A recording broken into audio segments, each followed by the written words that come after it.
Friends, my name is Ganesh और आज के इस लेक्चर में हम डिस्कस करेंगे evolution of electronics communication. Electronics communication में एक वर्ड है कम्युनिकेशन।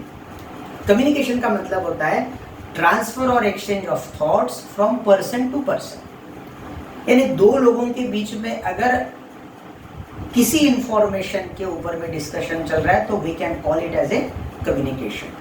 लेकिन आज हमें इलेक्ट्रॉनिक्स कम्युनिकेशन का डिस्कशन करना है। तो अपने इंडिया में इलेक्ट्रॉनिक्स कम्युनिकेशन आने से पहले कम्युनिकेशन चलता था राजा महाराजा के ज़माने में। एक बंदा आता था राजा का और ढोल ताशे बजाकर एक झाड़ के नीचे खड़ा रहकर वो उस एरिया में जितने भी लोग रहते थे उनको कलेक्ट करता था और राजा का जो भी मैसेज है उनको सुनाता था। इसको आप शॉर्ट डिस्टेंस कम्युनिकेशन बोल सकते हैं, but it is not an electronics communication.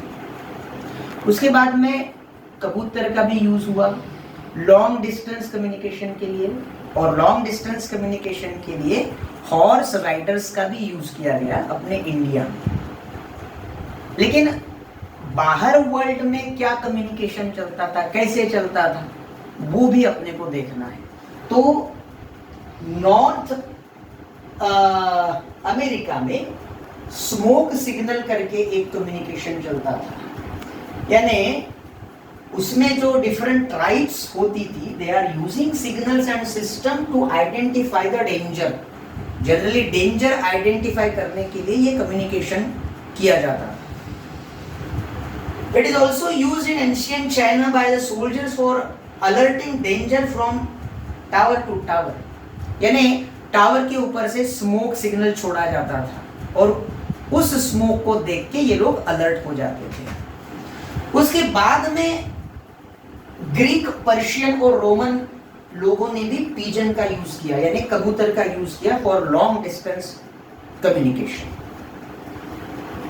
Then pony express, जैसे इंडिया में लॉन्ग डिस्टेंस कम्युनिकेशन के लिए घुड़सवार का यूज किया जाता था और वो घुड़सवार राजा का कोई भी एक मैसेज दूसरे करीब वाले राजा के पास में पहुंचाता था। सेम पोनी एक्सप्रेस करके horse riders are use like courier service to send newspapers, small packets etcetera. और ये कहां पर यूज करते थे? Between east coast and west coast of America. Then there is another type of communication which is called as semaphore flag. Flag का use करते थे लोग for alerting, अपने आप में अलर्ट करने के लिए फ्लैग्स का यूज करते थे। It is communication using usual signals, visual signals with hand-held flags, roads, disc, etc.